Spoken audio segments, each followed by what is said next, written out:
Assalamualaikum warahmatullahi wabarakatuh. Perkenalkan, nama saya Muhammad Azharkan, bisa dipanggil Yasser. NIM 19060105, jurusan Ilmu Ekonomi. Baiklah, kali ini saya akan menjelaskan tentang bab 3, yaitu teori klasik Adam Smith. Pemikiran-pemikiran tentang ekonomi sudah sangat berkembang pada abad ke-15. Saat terjadi revolusi pertanian di Eropa, tokoh Adam Smith mulai muncul dalam peraturan ekonomi. Adam Smith tahun 1729 sampai 1790 tidak disangsikan lagi merupakan tokoh utama dari aliran ekonomi yang kemudian dikenal sebagai aliran klasik. Aliran atau mazhab yang dikembangkan oleh Adam Smith disebut mazhab klasik. Sebab gagasan-gagasan yang ia tulis sudah banyak dibatasi dan dibicarakan oleh pakar-pakar ekonomi jauh sebelumnya. Pembahasan Smith lebih banyak bersifat mikro dengan penekanan dan penentuan harga melalui analisis mikro. Ia menguraikan permasalahan pembangunan dan kebijaksanaan yang memicu pertumbuhan ekonomi. Pendekatan yang digunakan Adam Smith itu pendekatan deduktif. Dengan pendekatan seperti ini, masalah-masalah ekonomi yang sangat panjang pada waktu itu pendekatan matematis yang banyak digunakan oleh pakar-pakar ekonomi masa sekarang belum tentu maju.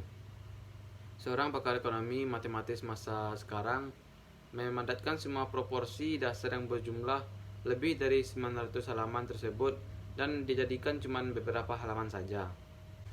Baiklah, yang A-nya itu hakikat manusia serakah. Kenyataan manusia memiliki sifat serakah sudah dikenal oleh masa-masa Yunani kuno, terutama oleh Plato. Pemikiran yang sama dilontarkan oleh Bernard de Montfort dalam bukunya yang telah menjadi klasik pada hakikat manusia rakus, egois, selalu ingin mementingkan diri sendiri. Mandeville menganggap sikap rakus manusia yang selalu ingin mementingkan diri sendiri ini akan memberikan dampak sosial ekonomi negatif bagi masyarakat. Untuk menghindari dampak negatif itu, Mandeville menganjurkan adanya campur tangan pemerintah dalam perekonomian. Menurut Smith, lebih lanjut tindakan manusia pada umumnya didasarkan ke kepentingan diri sendiri, bukan balas kasihan dan juga bukan perkemanusiaan. Walaupun motif kepentingan diri sendiri kurang begitu mulia, bukan berarti kita harus menolak berbisnis dengan orang lain. Yang kedua yaitu mekanisme bebas pasar. Smith sangat mendukung Plato Laisius yang mengkehendaki campur tangan pemerintah seminimal mungkin dalam perekonomian. Smith mengkehendaki agar pemerintah sedapat mungkin tidak terlalu banyak mencampur tangani pengatur perekonomian. Biar sajalah perekonomian berjalan dengan wajar tanpa campur tangan pemerintah. Sekarang, bagaimana pasar bebas yang didasarkan pada keinginan pribadi tersebut membawa perekonomian pada suatu keseimbangan yang efisien? Secara singkat, yang dilakukan Smith ialah walaupun tiap orang mengerjakan sesuatu didasarkan kepada kepentingan pribadi, tetapi hasilnya bisa selaras dengan tujuan masyarakat. Dampak aktivitas setiap individu dalam mengejar kepentingan masing terhadap kemajuan masyarakat justru lebih baik dengan tiap orang berusaha memajukan masyarakat. Pada buku yang sama dalam kalimat Smith, paling tidak percaya dengan maksud baik dari orang, perorangan, bahkan dari pemerintah. Pandangan-pandangan Smith kemudian telah menandai suatu perubahan yang sangat revolusioner dalam pemikiran ekonomi. Baiklah, yang ketiga itu teori nilai atau value theory. Menurut Smith, barang mempunyai dua nilai, yaitu nilai tukar dan nilai guna. Nilai tukar atau harga suatu barang ditentukan oleh jumlah tenaga kerja yang diperlukan untuk menciptakan atau menghasilkan barang tersebut.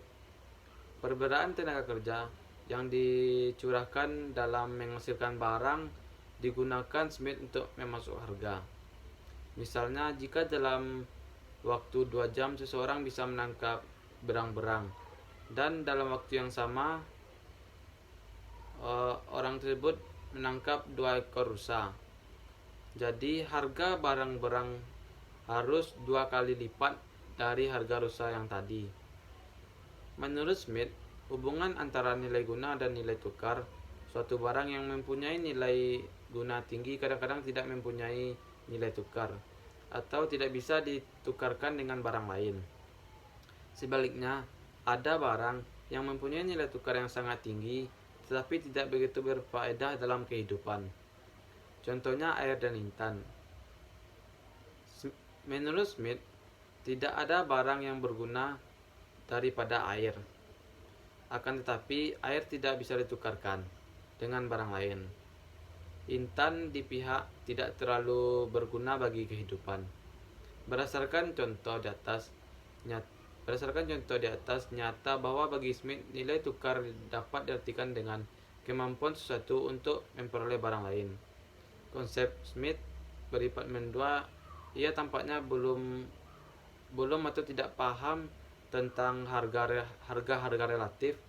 Ia juga tidak bisa membedakan antara utilitas total dan utilitas marginal dan utilitas rata-rata.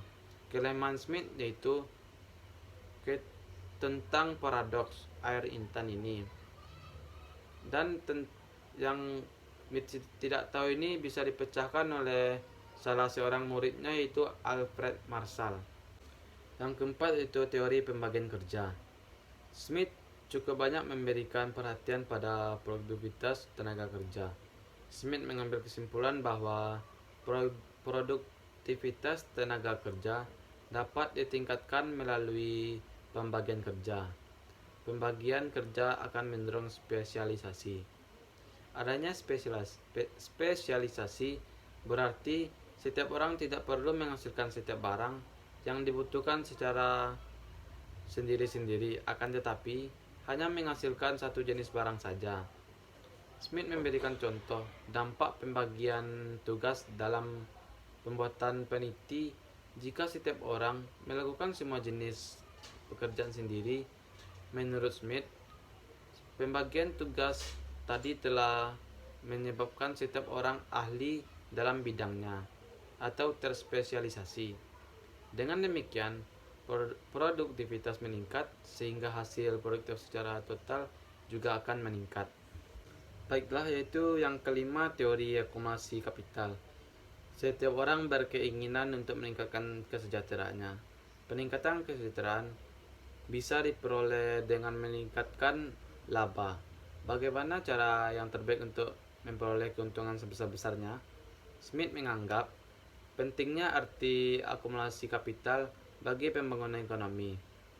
Masa sistem ekonomi yang dianut dengan secukup pemikiran Smith sering disebut liberal karena memberikan keleluasan yang besar bagi tiap individu untuk bertindak dalam perekonomian, juga sering disebut sistem ekonomi kapitalisme karena sangat banyak menekankan arti akumulasi kapital dalam pembangunan ekonomi.